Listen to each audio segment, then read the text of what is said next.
Oh yes, I am Nick Shell. I'm on location here in Sacramento, California. Thank you for subscribing, by the way. You're helping me get so close to 1,000 subscribers, and finally I can make money from the ads on the videos once I hit 1,000. So thank you, all of you so far who have helped me get closer to that point. What are we going to talk about in this video? I wrote down the comment from our friend Miguel Gonzalez in a video I made called "People in Spain See Mexicans as Second-Rate Citizens?" ? Here's what he said, quote, "Why are you looking at other countries before looking at your own? The United States has not crossed the line of not considering part of their population second-rate citizens. We can mention Native Americans, African Americans that are still struggling to find their right place in the society, as well as many immigrants, including Mexicans," end quote. So, I want to talk about that. So that's something I'm very aware of, and I think it's the fact that I already knew that, and I'm aware of it, has to do a lot of my motivation and direction in this channel. I've read a book a couple years ago called The Black Market, where it talks about how America allows certain things to happen in our culture and our economy that apparently we're okay with. Like, for example, here in America, who's the one working at the slaughterhouses, killing all the animals for everyone to eat the meat? Often it is undocumented immigrants, or it is people who just got released from prison, and they get sent on a bus to North Carolina and there's their job. Or here in California, where I'm filming this, who's picking our fruit and vegetables? Often it is people who are Mexican or immigrated from Mexico. It's so on. However we want to get that label, something along that line.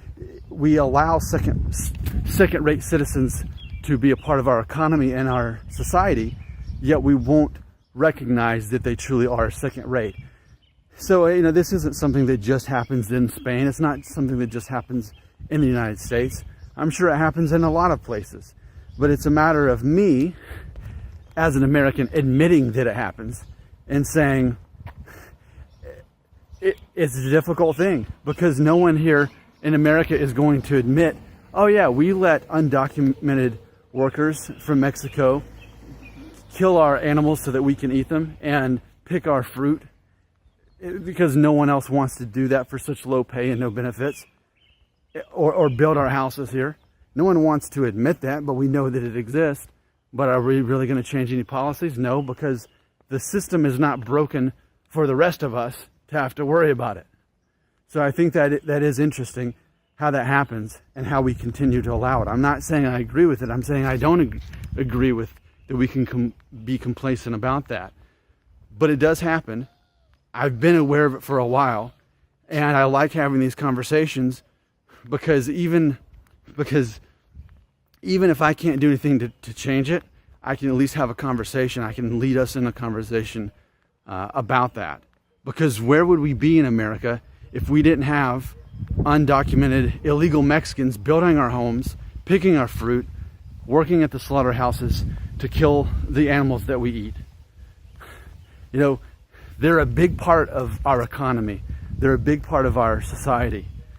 Yet, we don't really care enough about them to include them, because they're not really supposed to be here in the first place. So it works to the advantage of everyone who turns a blind eye, but I'm not one who turns a blind eye. I'm at least willing to talk about it in a video on YouTube. All right, you take it from there. Comment section right there.